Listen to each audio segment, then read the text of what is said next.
you got to understand it's a production-based business. I mean, you have to produce, and so you know, he's in a situation like all the guys that you know, we grade it every single day and look at the things that they're doing, both positively and negatively, and making sure that when guys are in position to make plays, that they're making those plays. And so, like the rest of the group, you know, he's got to put himself in position to make more plays, and when he's in those positions, he's got to make them. Alex, you talked first time on signing day for us, just about the journey of getting back to Ohio State, how much you wanted to work at a place like this. How has the experience been so far? Just getting here, and I don't know if your eyes were wide the first day or anything like sure. that. But how it is now. Yeah, I think you know, anytime you take a new job, you know, the one consistent thing is every day is new. You know, in our profession, you know,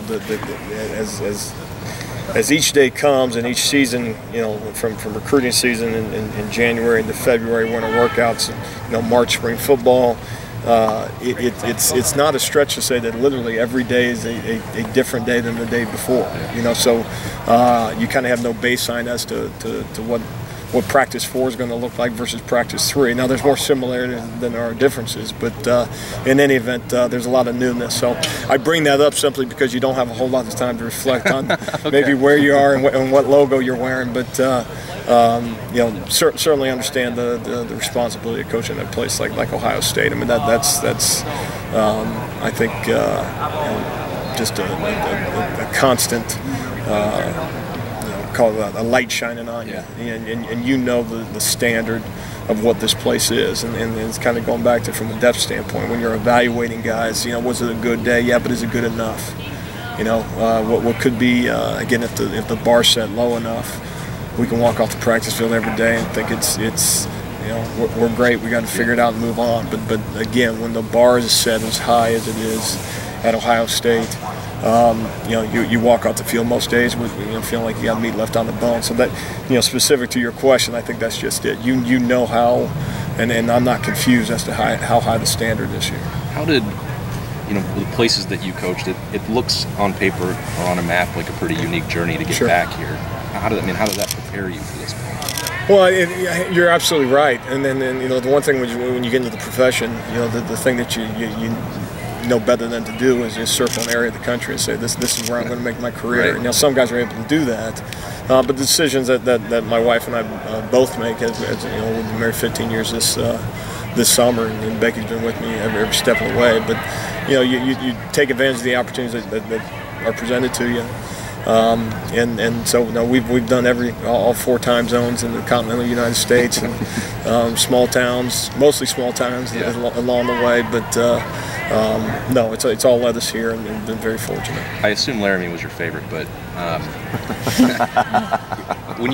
both my kids were born there, so yes, it is. Yeah, absolutely. There you go. So I mean, but you know, those experiences. I know this profession is all about paying your dues, but I just want, like, what's the process of picking a place like New Hampshire or winding up where you did? I just don't, what goes into that for you? Well, I think initially, you know, an opportunity to be a graduate assistant, get your foot in the door, and gives you an opportunity to kind of learn the business, learn the trade. You get to kind of sit in the back of a meeting room as opposed to running in the meeting room. I think that's critical because you can say the things I want to do, the things I would do, the things I wouldn't do, as you not evaluate other coaches, but you get a feel for what the profession actually looks like. Mm-hmm. And then you want to be in a position where you can, coach your own position and recruit, and then start making headways that way, and have the experience to do those things. And I just was so fortunate to work for a phenomenal staff at Missouri as a graduate assistant.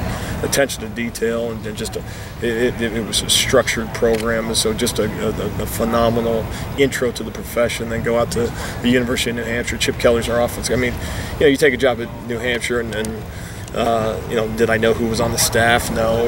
And at the time, no one else knew who Chip Kelly was either. Right. But he's our offensive coordinator, which triggers a certain level of success that we had in New Hampshire, which then an opportunity then to go to Wyoming and coach in the Mountain West, and then not just coach the corners, coach the entire secondary, and then an opportunity to go back to Missouri as a position coach, and then an opportunity to be a coordinator. So it doesn't always go exactly as you draw it up, but I've just been very fortunate every step along the way. I know these guys have